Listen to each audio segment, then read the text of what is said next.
நடிகர், தயாரிப்பாளர், பாடகர், இயக்குனர், பாடலாசிரியர் என பன்முக திறமை கொண்டவர்தான் தனுஷ். தனது திரை வாழ்க்கையின் துவக்கத்தில் பல அவமானங்களையும் கடுமையான விமர்சனங்களையும் எதிர்கொண்டு முன்னணி நடிகராக உயர்ந்திருக்கிறார். வெற்றிமாறன், அனிருத் போன்று பல திறமையானவர்களை சினிமாவிற்கு அறிமுகம் செய்து வைத்துள்ளார். ஹாலிவுட் முதல் காலிவுட் வரையாக கலக்கிக் கொண்டிருக்கிறார். அடுத்ததாக இட்லிக்கடை, தெரேஷ் மெயின், D54, D55 மற்றும் D56 என தொடர்ந்து பல திரைப்படங்களை கைவசம் வைத்துள்ளார். இந்த நிலையில் தனுஷின் சொத்து மதிப்பு குறித்த விவரங்கள் வெளியாகியுள்ளது.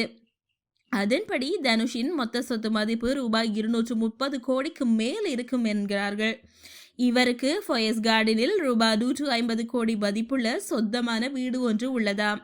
இவர் ஒரு திரைப்படத்திற்கு ரூபாய் 20 கோடி முதல் ரூபாய் 30 கோடி வரை சம்பளம் வாங்கி வருவதாக கூறப்படுகின்றது.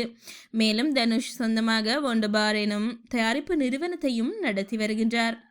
ரூபாய் 7 கோடி மதிப்புள்ள ரோல்ஸ் ராய்ஸ் கோஸ்ட், ரூபாய் 1.65 கோடி Audi A8, ரூபாய் 3.40 கோடி மதிப்புள்ள பென்டலி கண்டினென்டல் ஃப்ளையிங் ஸ்பர் மற்றும் ரூபாய் 1.50 கோடி மதிப்புள்ள ரேஞ்ச் ரோவர் ஸ்போர்ட் HSC, ரூபாய் 1.42 கோடி மதிப்புள்ள merchandise Benz S class S350 ஆகிய கார்களை தனுஷ் சொந்தமாக வைத்துள்ளார் என தகவல்கள் தெரிவிக்கின்றன. ஆனால் இந்த சொத்து மதிப்பு குறித்து வெளிவந்துள்ள விவரங்கள் அதிகாரப்பூர்வமானது அல்ல என்பதும் குறிப்பிடத்தக்கது.